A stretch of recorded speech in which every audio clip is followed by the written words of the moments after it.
Welcome back to Trail and Ultra Running Training. My name is Will Franz, and the whole goal of this podcast is to help you just have some more free information so you can train well and run better and have more fun out on the trails.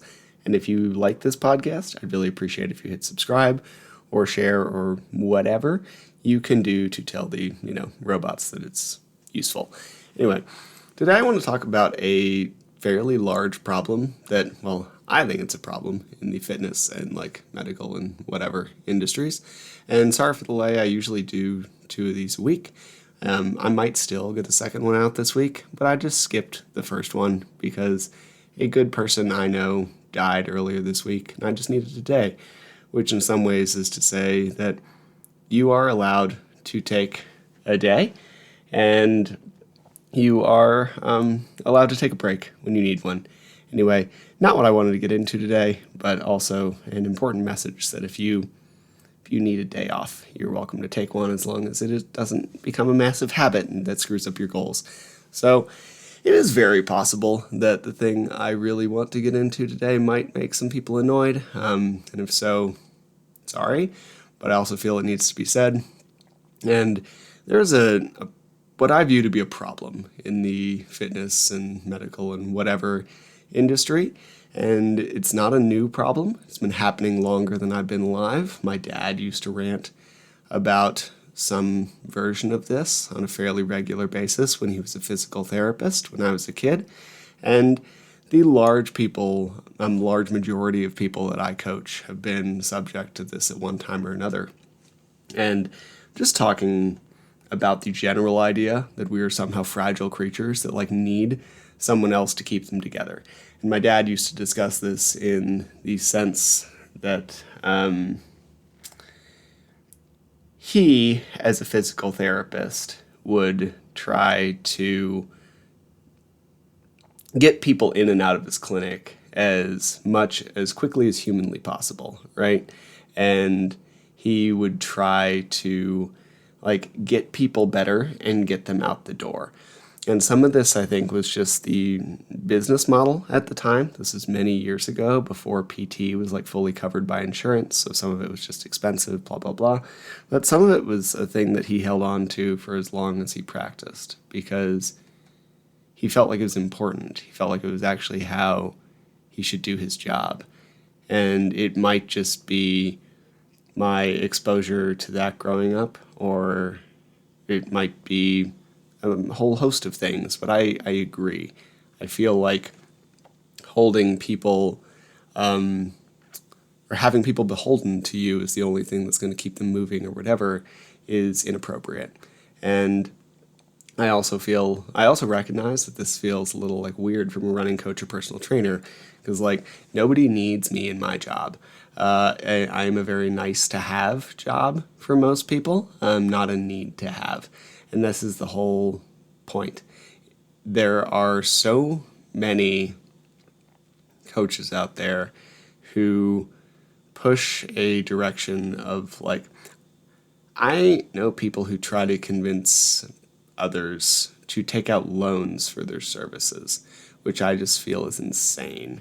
If someone I was coaching were about to go into debt for my coaching, I would just stop accepting their payments and then figure out what to do next. Be that coach them for free, or terminate the relationship for a while, or whatever.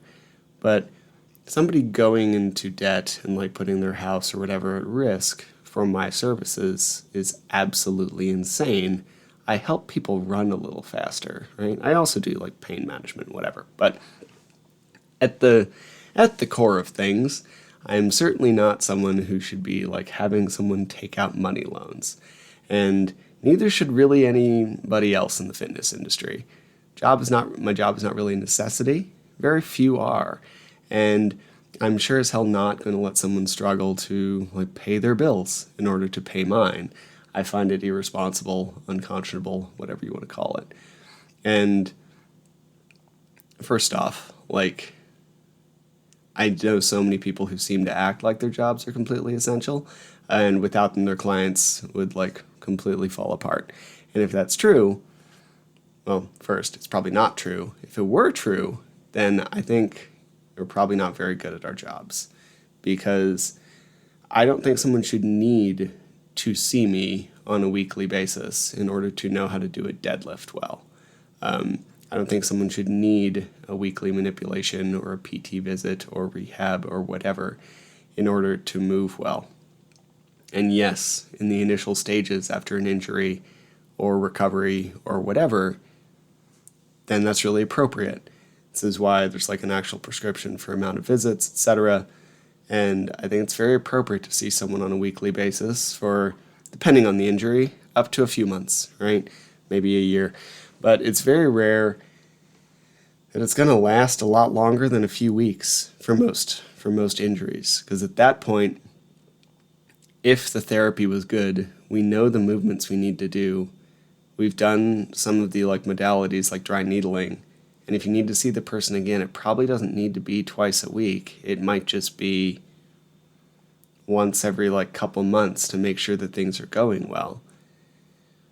We should be able to move well on our own without this like massive level of upkeep that we see on like this incredible daily, whatever, weekly basis. And I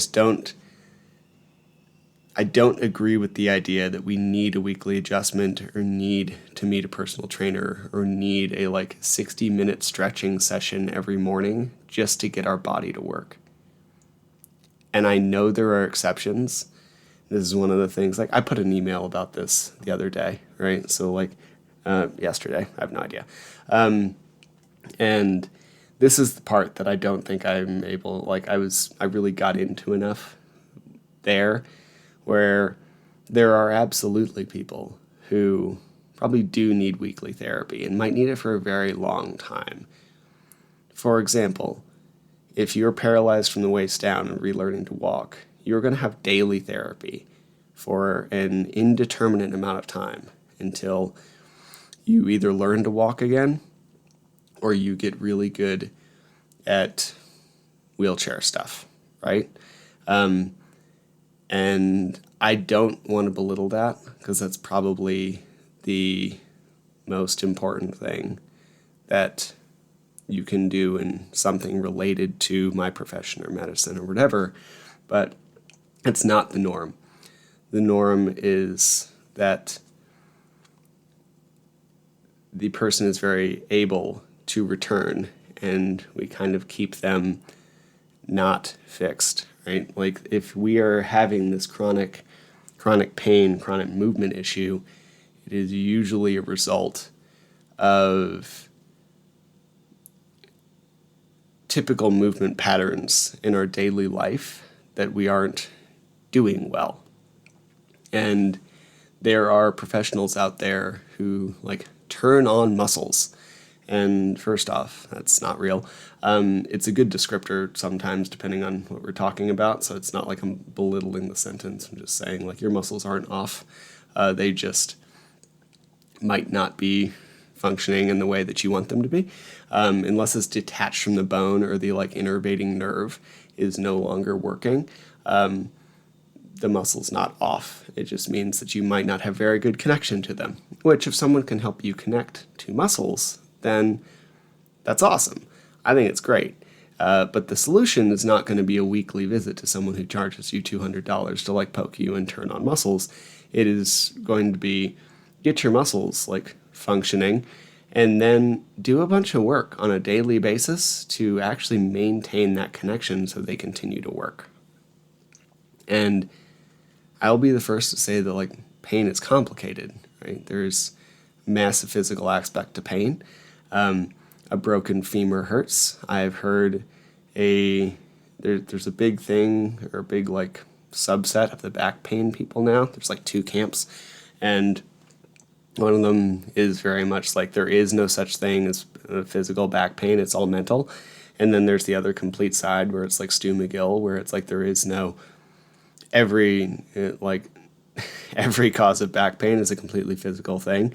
And both of those are like half of the story. If we actually combine them together, then that's pretty close to the full picture. It's not this like dichotomy there is what we're now referring to as like a biopsychosocial model of pain, because pain is complicated.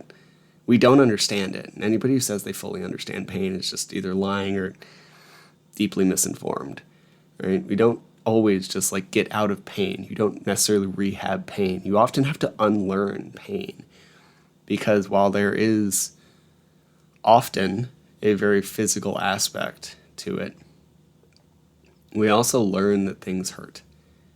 And if you wake up every day telling yourself that something hurts, then it's going to hurt. And if you just know certain movements are going to hurt, then they will. For example, my knee has bursitis, and at any given time I can think about it, and it immediately jumps to about a 2 out of 10 pain. And if I don't think about it, it usually just does its knee thing. So it's not a big deal. But there's like actual physical structural damage there that just doesn't feel great. And if we're able to kind of unlearn that in a way that's safe, then that's helpful. A while ago, I trained someone who saw multiple professionals every week, like spent hours in clinicians' offices, and he had a lot of money. So I get the feeling that people just saw him as an easy way to like keep a consistent weekly paycheck, because this person would come to me and tell me how they needed to have their like quads and hamstrings separated from the like fascial tissue because it was all bound up, and they were doing dry needling and shockwave therapy and whatever else, and they've been doing this for a very long time.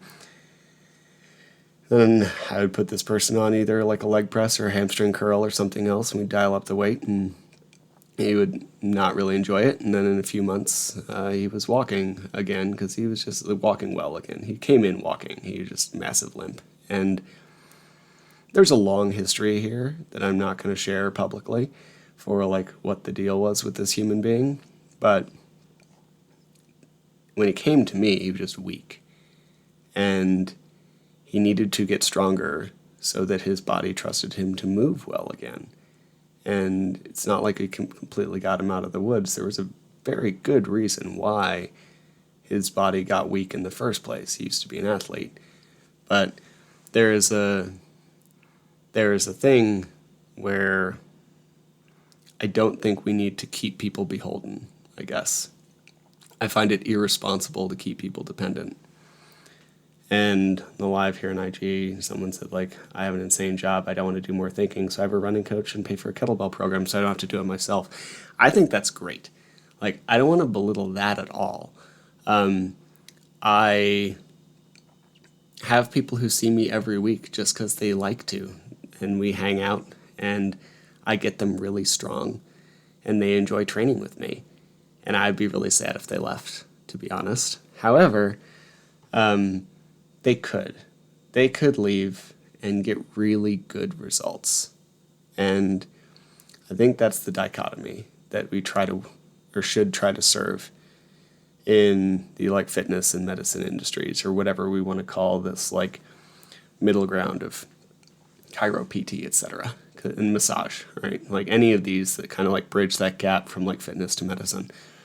Because I really think that we should not have people need us.